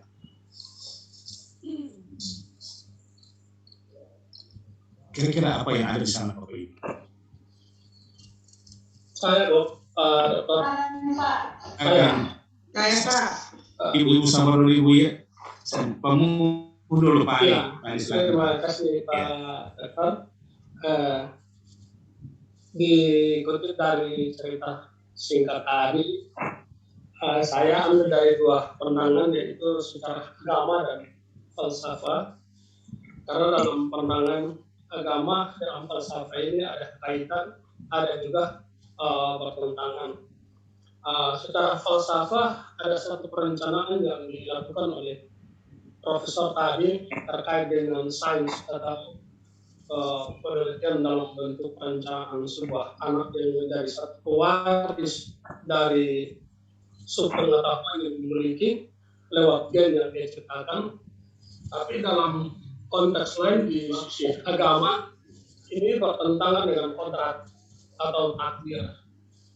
Sudah malu tentu bahwa saya ambil contoh kecil Bapak dalam pandangan kami atau saya ambil dari sisi Islam. Menurut agama atau dari pandangan Islam itu, anak ini lahir dalam bentuk fitrah atau tidak tergores dalam bentuk apapun. Jadi akan bertentangan dengan catatan profesor yang tadi didesain bahwa nanti waris seluruh yang dimiliki oleh profesor itu.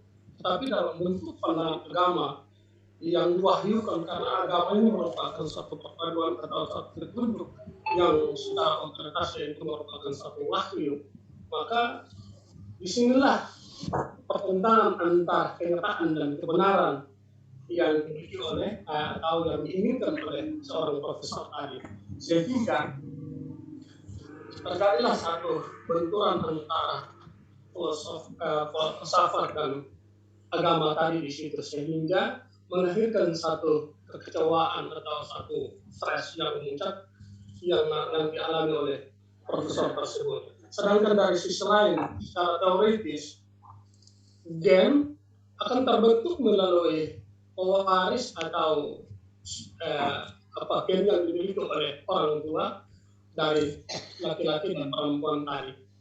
Katakanlah profesor dan istrinya itu dalam persoalan biologisnya mana yang lebih dominasi, maka disitulah muncul sebagai satu hasil implementasi dari dua benih yang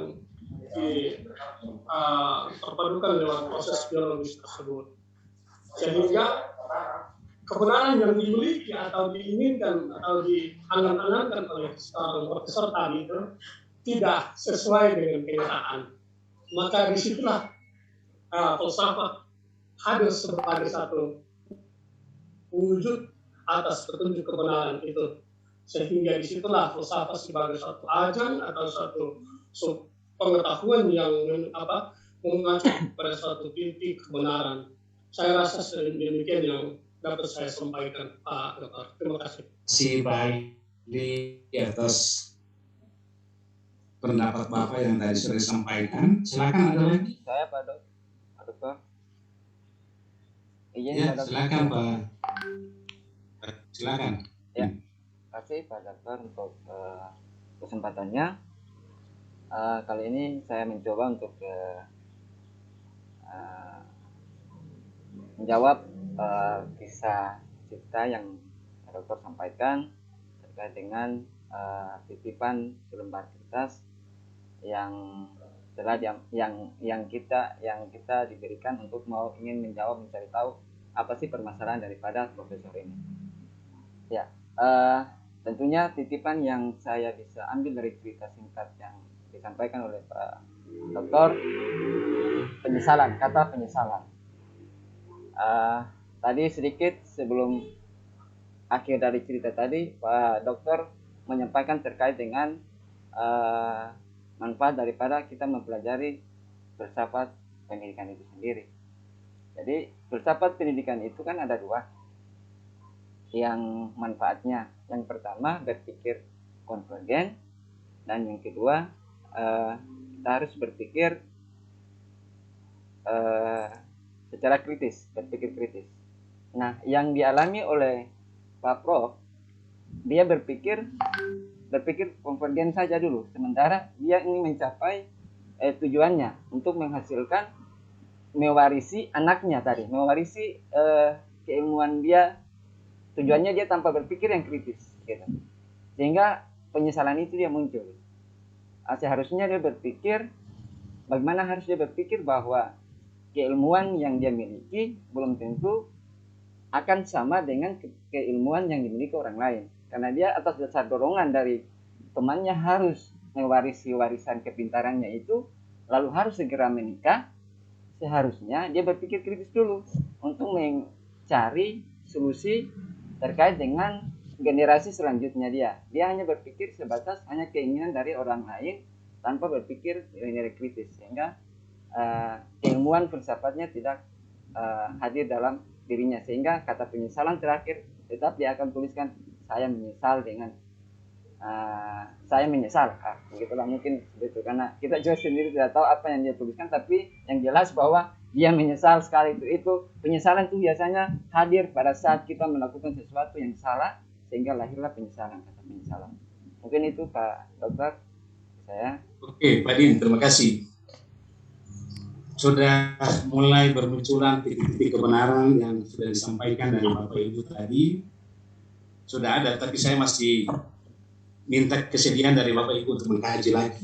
Sebab masing-masing orang punya pendapat. Tidak mungkin kita bisa mendukung Pak Ali, mendukung Pak Udin, atau mendukung ibu-ibu yang lain tadi. Ya, nanti semuanya baru kita masuk dalam sebuah kesimpulan. Oke. Ada lagi Bapak Ibu yang lain?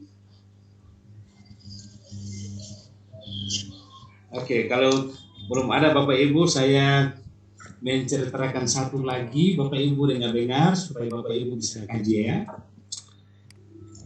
Ada ahli pendidikan, ada dua ahli pendidikan yang sangat terkenal sekali Bapak Ibu, John Locke. Teorinya tabula rasa, anak lahir bagaikan kertas putih. Di atas kertas itu sangat tergantung dari coretan-coretan.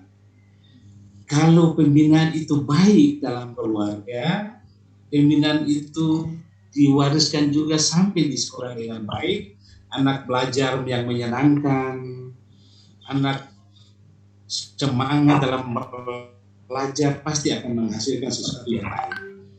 Yang kedua, Maria Montessori, salah seorang ahli pendidikan. Dia punya sekelompok pengikut atau dikatakan siswanya. Ketika dia berjalan dan ada ketemu satu masalah, dia langsung tanya para ahli didiknya, bagaimana pemecahan menurut Anda? Bagaimana cara pemecahannya? Silakan. Jadi anak itu dia ketemu masalah, diberikan masalahnya, dia pecahkan masalahnya. Sekarang ini pembelajaran kita mengarah ke sana, Bapak Ibu. Pembelajaran kita mengarah ke sana. Memulai dengan masalah. Lalu bagaimana solusinya? Dengan mencari dukungan-dukungan dari berbagai sumber. Nah, sang profesor yang tadi saya ceritakan untuk Bapak Ibu saya minta kajian itu berkaitan dengan seluruh perjalanan hidup Bapak Ibu yang nantinya akan mengikuti pendidikan sampai dengan Bapak Ibu selesai, dan jika Yang Maha Kuasa berkenan Bapak Ibu mendapat jabatan-jabatan tertentu, ini catatan penting untuk Bapak Ibu. Ya, catatan penting untuk Bapak Ibu. Jangan sekali-kali kita menganggap diri kita hebat. Setiap manusia ada keterbatasannya. Yang hebat adalah Yang Maha Kuasa. Bapak Ibu ingat ya, yang hebat itu adalah Yang Maha Kuasa. Sekalipun kita ini punya IQ di atas rata-rata, hebat sekali, diberikan pujian, diberikan kata. Tapi apapun yang Bapak Ibu kerjakan harus Bapak Ibu punya doakan. iman. Iya, doakan sesuai dengan agama dan keyakinan Bapak Ibu ya. Ya. Jangan sekali-kali Bapak Ibu sudah kuliah di S2, lalu Bapak Ibu menganggap bahwa saya paling pintar dari istri saya paling pintar dari suami saya. Ada pertentangan sedikit dalam rumah, lalu Bapak Ibu bilang, kamu kan cuma S1, saya ini kan sudah S2. Sekali-kali Bapak Ibu jangan buat mencolongkan itu namanya menganggap diri hebat. Padahal Bapak Ibu lupa bahwa suami-suami lupa bahwa kehadiran istri itu membantu suami, ya, membantu dalam memberikan pikiran-pikiran yang cerdas agar kepemimpinan di kantor itu berjalan dengan baik, agar kehidupannya berjalan dengan baik.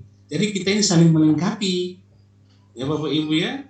Nah, tapi ingat, yang Maha Kuasa itu tidak terbatas, sehingga apapun yang Bapak Ibu rancang, apapun yang Bapak Ibu kerjakan, harus Bapak Ibu doakan. Kira-kira seperti itu Bapak Ibu ya. Jadi memorinya itu dia menyampaikan terakhir. Dia tulis di dalam memorinya itu, jangan sekali-kali kita menganggap diri kita hebat. Karena di atas kehebatan kita ada satu orang, ada satu tidak bisa tertandingi, yaitu yang Maha Kuasa. Sesuai dengan keyakinan kita bersama Bapak Ibu ya. Nah, jadi Bapak Ibu terkadang orang pintar itu gagal dalam menyelesaikan satu masalah itu karena cepat putus asa. Dia tidak ingin. Dan setiap permasalahan itu Bapak Ibu harus cari solusinya. Solusinya itu banyak jalan ke rumah. Tinggal Bapak Ibu menggunakan Bapak Ibu punya kecerdasannya untuk menemukan pemecahannya. Terkadang orang putuskan sesuatu dengan emosional tanpa berlandaskan pada yang tadi, divergen. Iman. Tapi terkadang para pemimpin putuskan sesuatu itu tanpa datang pada yang Maha Kuasa lagi, tanpa datang pada pendamping. Hanya bagaimana menurut Anda punya pikiran, kira-kira kalau keputusan seperti ini bagaimana? Tidak lagi, tapi langsung. Bapak Ibu ya. Nah, jadi kita belajar filsafat ini Bapak Ibu secara radikal. Radikal itu artinya apa? Sampai ke akar-akarnya. Kita mencari sumber yang jelas sehingga mendukung pendapat kita, sehingga orang lain ketika mau bantah kita, tanya dulu, Anda baca buku apa? Tanya dulu sumber Anda yang dari mana? Karena saya mendapat sumber juga. Sumber saya ini cukup jelas, ini. Nah, kalau dia punya sumbernya memang jelas, ya mari kita belajar. Itu merupakan masukan bagi kita, Bapak Ibu ya. Nah, jadi dunia perguruan tinggi ini Bapak Ibu tidak terbatas ilmu pengetahuannya. Kita ada di sini untuk sama-sama kita belajar, saling memberi masukan, menerima masukan. Bapak Ibu, ingat ya, pertama kali kuliah saya sampaikan ini supaya Bapak Ibu jangan lupa, supaya kalau ke depan itu. Tapi kalau Ibu yang saya beli batu pulang ya, mana? Oke. Aman Pak. Ya dimatikan Bapak Ibu, jangan sampai kemarin Bapak Ibu ada tertinggal dengan anak-anak di rumah lalu tiba-tiba semua di sini bisa dengar ya Bapak Ibu ya. Hal-hal penting matikan dulu baru Bapak Ibu bicara. Supaya dengar saja ya.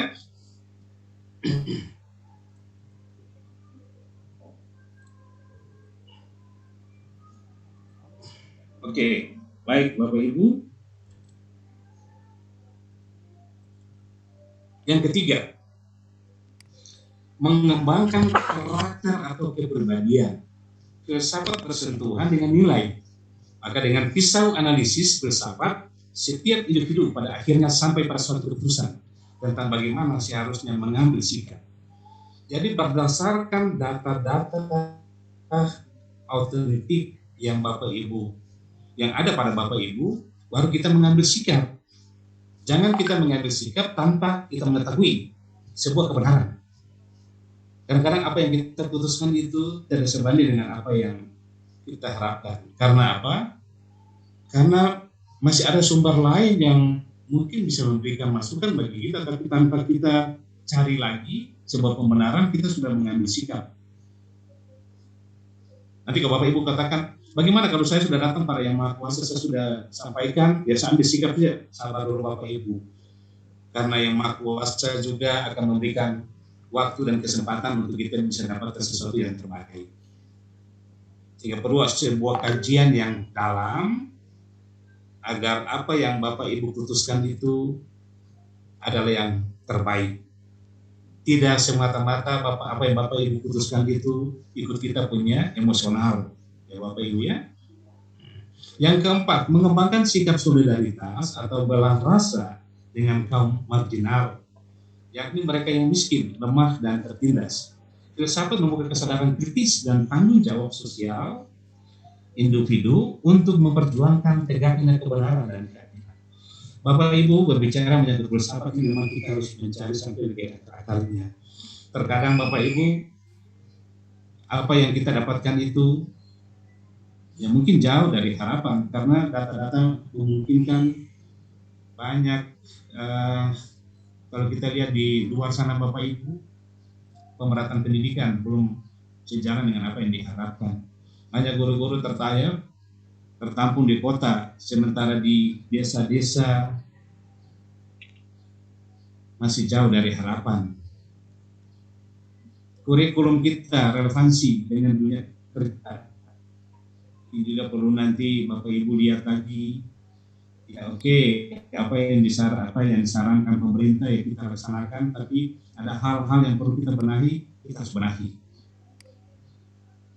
Kemarin Bapak Ibu saya mencoba untuk mengangkat satu hal yang ada satu Bapak, salah satu pimpinan di kantor yang dia pimpin, gajinya itu 100 juta satu bulan, cuma dengan pemberian dari sesama yang harganya juga nilainya juga sama 100 juta, yang bersangkutan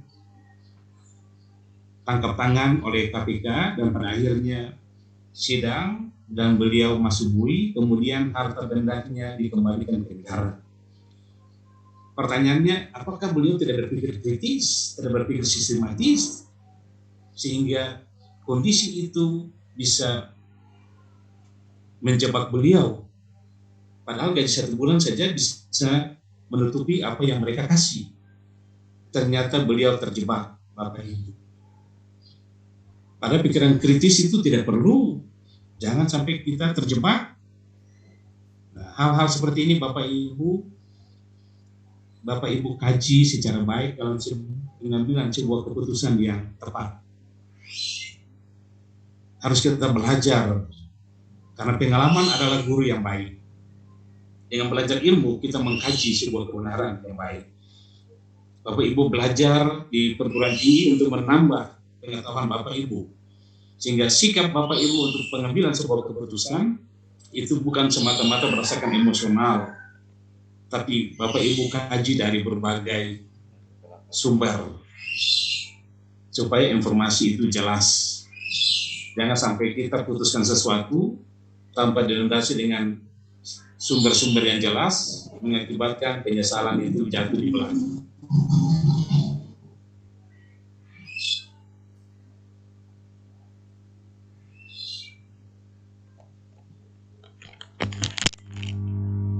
Bapak Ibu, ini sebuah perenungan bagi Bapak Ibu. Filsafat manusia untuk lebih jernih, mendasar dan bijaksana dalam berpikir, bersikap, berkata, berbuat, dan mengambil kesimpulan. Anak Khalil Gibran, mereka adalah putra-putri sang hidup yang rindu akan dirinya sendiri. Anakmu bukan milikmu. Mereka adalah putra-putri sang hidup yang rindu akan dirinya sendiri. Mereka lahir lewat engkau, tetapi bukan dari engkau. Mereka ada padamu, tapi bukan milikmu. Berilah mereka kasih sayang, namun jangan berikan pikiranmu. Karena pada mereka ada alam pikiran sendiri. Patut kau berikan rumah bagi raganya, namun tidak bagi jiwanya. Sebab jiwa mereka adalah penghuni rumah masa depan yang tiada dapat kau kunjungi sekalipun dalam mimpimu. Engkau boleh berusaha menyerupai mereka, namun tidak boleh membuat mereka menyerupai engkau. Sebab kehidupan tidak pernah berjalan mundur ataupun tenggelam ke masa lampau. Engkaulah busur tempat anakmu, anak panah hidup meresap pergi. Kira-kira Bapak Ibu makna dari cerita ini, jika Bapak Ibu kaitkan dengan filsafat, apa yang kita inginkan, apa yang kita dapatkan dari anak-anak kita itu Bapak Ibu?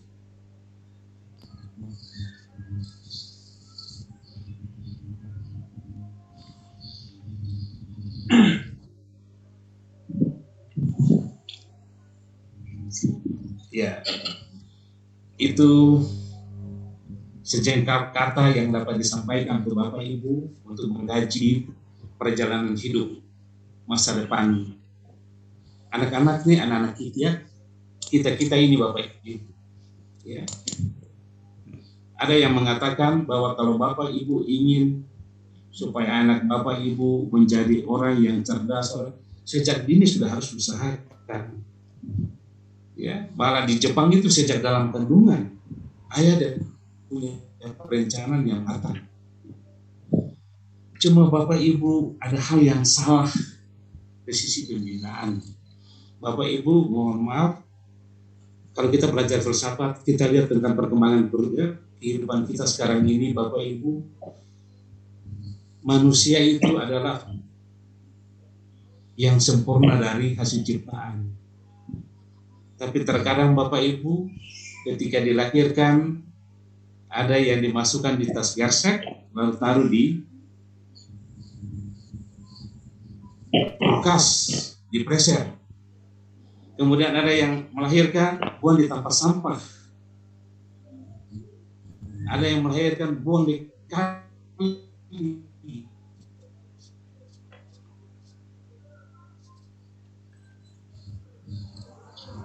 Di mana apakah yang kita lahirkan binatang? Tidak, Bapak Ibu, manusia. Tapi dibuang di tempat sampah.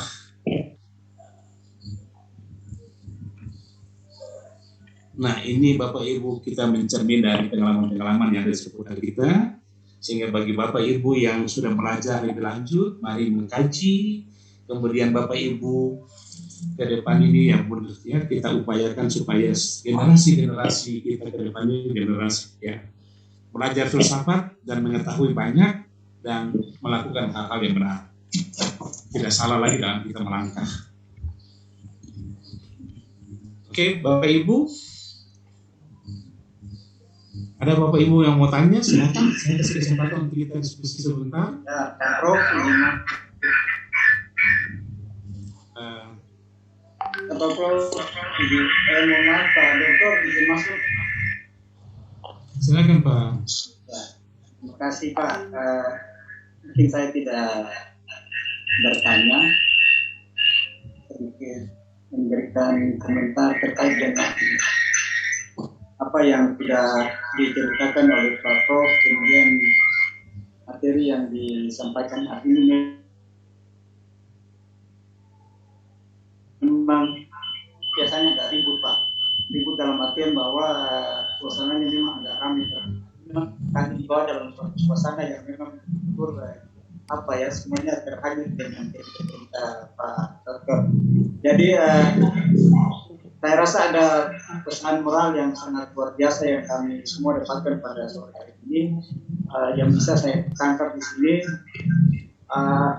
Saya rasa kalau kita mendalami ilmu filsafat ini, kita akan mengetahui jati diri kita yang sebenarnya. Itu yang pertama. Kemudian yang kedua, bahwa manusia diciptakan, manusia ini makhluk sempurna dalam segi penciptaannya, tapi untuk kesempurnaannya itu hanya ada pada Sang Pencipta. Oleh karena itu kita yang ada hadir di sini paling tidak sebagai manusia kita harus mengakui kelebihan orang lain dan mengakui kekurangan diri kita, dan kita berupaya untuk menggali dan memperbaiki kelemahan-kelemahan kita dengan apa yang sudah ada yang kita dapat pada sore ini maupun di perkuliahan selanjutnya. Karena itu komentarnya saya Pak. Terima kasih. Namanya boleh saya katakan Bapak Ibu ya, singkatnya saya katakan bahwa Bapak sudah menyimpulkan apa yang tadi saya sampaikan Bapak ya. Jadi sudah cukup jelas Bapak Ibu ya? Jelas.